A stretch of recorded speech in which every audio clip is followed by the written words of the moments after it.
watched the years pass slowly by, and she still preyed on his mind. He kept her pictures on his wall. I saw him go half crazy now and then. Oh, but he still loved her through it all. He kept hoping she'd come back again. Found love letters by his bed. Dated 1962. He had underlined in red every single I love you. I went to see my friend today. Oh, but I didn't see no tears. All dressed up to go away. First time I'd seen him smile in years. He stopped loving her. They plastered on his soul, and soon they'll carry him away.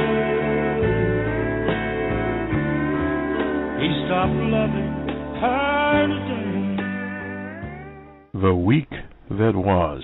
This is Boston Red here on the 27th day of April 2013, and we move along with the events of the week that overshadowed many things. The president journeyed to Waco, Texas, and paid a special memorial presentation to the victims and those that were injured in a place called West Texas. We'll have that later in the broadcast here. And also the sales tax bill is moving through the House in an orderly manner, taken before various committees there. So we'll look at that next week and see how that moves along. We did a program on that. You can refer back to it this week. We'll also in this broadcast pay a tribute to George Jones, the country and western entertainer. He died this week. And we'll hear a little medley or two from him during this presentation. But first, we'll take care of some of the aftermath of the bombing in Boston, the Boston Marathon, and we'll take a quick look here at it and what was going on with it in the neighborhoods around Boston, particularly in Roxbury.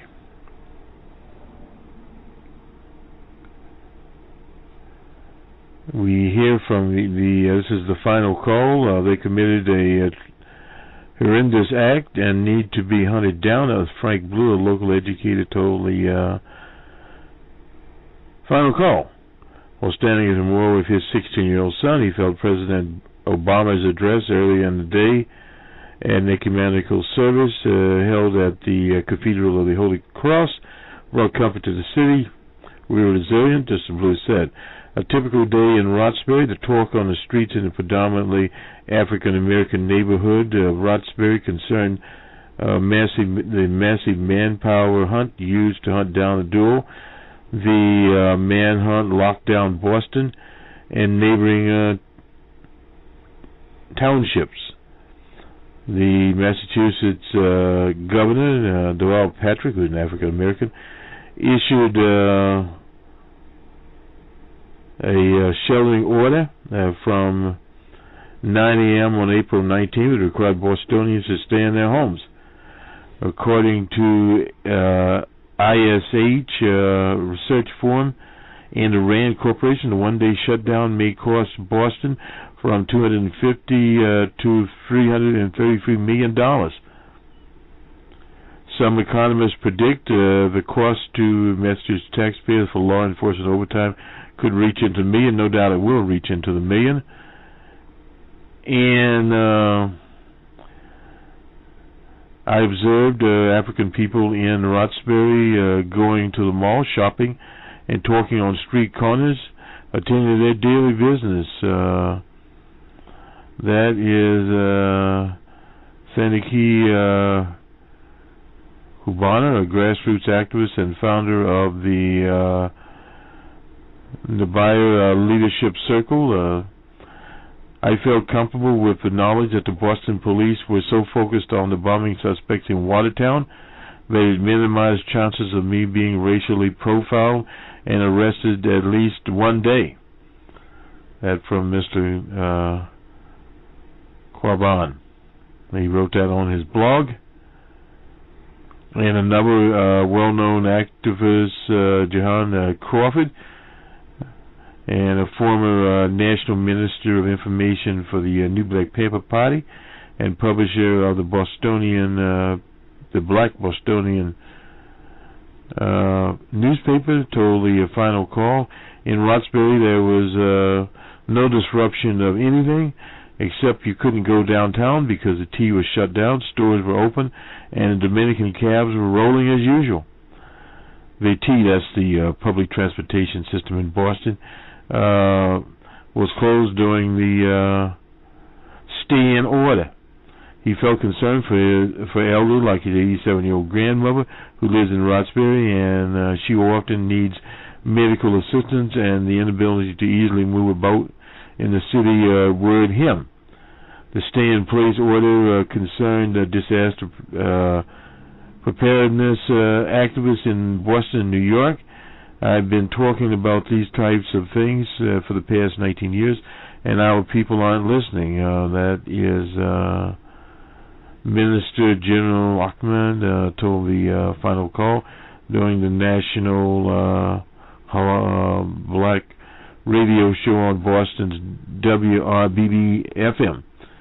If the worst-case scenario had been played out, the shutdown lasted into the weekend. Africans were unprepared, and why were they in the streets shopping, he said. Well, for black people, there is a sense of denial in spite of all that you face. That is from Randolph Muhammad of Ready Up America and Ready Up Now, grassroots preparedness organizations based in New York. Our people are looking for the Big Bang disaster, not something such as what happened in Boston at the marathon, Mr. Muhammad said. As of the 117th running Boston Marathon, African people don't go downtown to watch it. Patrick's Day, and Africans just stay home. That's according to Mr. Crawford. One of the brothers in our crowd used to run in the marathon, and we would go down to Boston Street, and after he passed, we would immediately head back to Roxbury. Mr. Crawford recalls, while local black Bostonians may not have participated in the 75,000 member national Black Marathon Association has 10 to 12 members running, and according to the organization's president, Tony Reed, my wife and I were standing at the finishing line waiting for our daughter when we decided to go to the food court. That was just before the explosion occurred. None of our members were hurt. Mr. Reed's daughter, July Watkins, 31, explained that she was at the 25th and half-mile marker when police told runners to get off the course. I'd been training for the Boston Marathon since I was 25, so that would effectively be 6 years. My goal was to run the course in under 4 hours. That's about a 26-mile course, and I was that close to my goal. She'll need a mile or so to go. It was surreal. So many runners along with me focused on the finish line. Somebody grabbed me saying there was bombing and we had to get off the course. It was like stopping a herd of cattle. She had been running 18 miles every Saturday since January to get ready for the 26.2 mile run, vowing to return to the 118th marathon if she qualifies. A lot of people prepare for this. We thought about it one time, just a preparation. Obviously, we weren't running it. But you'd be very surprised at how many people do it. A little report from Roxbury, the African-American section there in Boston. So let us move on here. Oops. The economy. It grew at 2.5% in the first quarter. And from the Washington Post here, a slowdown in defense spending tied to the end of the war in Iraq and Afghanistan is undercutting the nation's economic recovery. New government data released on Friday. Reports showed gross domestic product grew at an annual rate of 2.5% during the first 3 months of the year, significantly slower than most economists had predicted. We'll talk about this on numbers, man, these predictions. Here's surprising 11.5% amortized drop-off in military spending. Well, that was happening because of sequester. The sign comes on the heels of an even bigger plug in defense spending at the end of last year. That brought economic growth to a standstill. Taken together, the 2 quarters represent the steepest decline in military orders since the Korean War. That's according to J.P. Morgan Chase's economist Michael Ferroli. The GNP report amounts to caution about the looming consequences of federal spending, known as sequester. President Obama talked about this. Some other people were more cynical of it. But now it's a reality, and of course there was a fix to the massive delays at the airports. We'll get that in a second. The Congressional Budget Office estimates for sequester will shave nearly a half percentage point from economic growth this year, delaying projections for liftoff to 2014. Well, there's no doubt it will cause some downturn. A lot of this is how it's handled. This whole austerity argument, and we've been talking about this for some time, is not the correct way to do things, and evidently there's a disconnect from what the American people see and what specifically the actions of the Republicans are, and how they have literally sabotaged this recovery. And this recovery would be at least 1 point ahead of itself. So coupled with a half point, that is at least 1.5 tenths would go to the recovery. So in other words, at 2.5, we would actually have 3.5, which could be in a 4-point quarter. It's not there, and the reason it's not there is the problems that are out there. We continue on. Just this past year of recovery, last spring's economy was treading water before the pace of growth picked up for more than 3% in the annual rate over the summer. It was an election year, but hopes of sustainable recovery dissipated by the end of the year.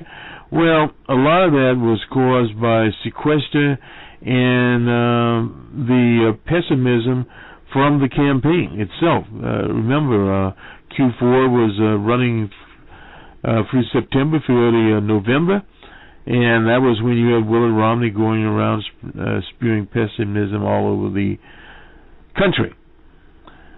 The wrong track, right track argument. The bounce back this year, I'm reading from the Post here, had been weaker than expected by many analysts. Well, not here. Economists forecast the growth rate during the second quarter will be an anemic 1 to 2%. Well, 1 to 2% is not anemic in the time in which we live, the economic times. Even the good news GNP report came tempered with caveats.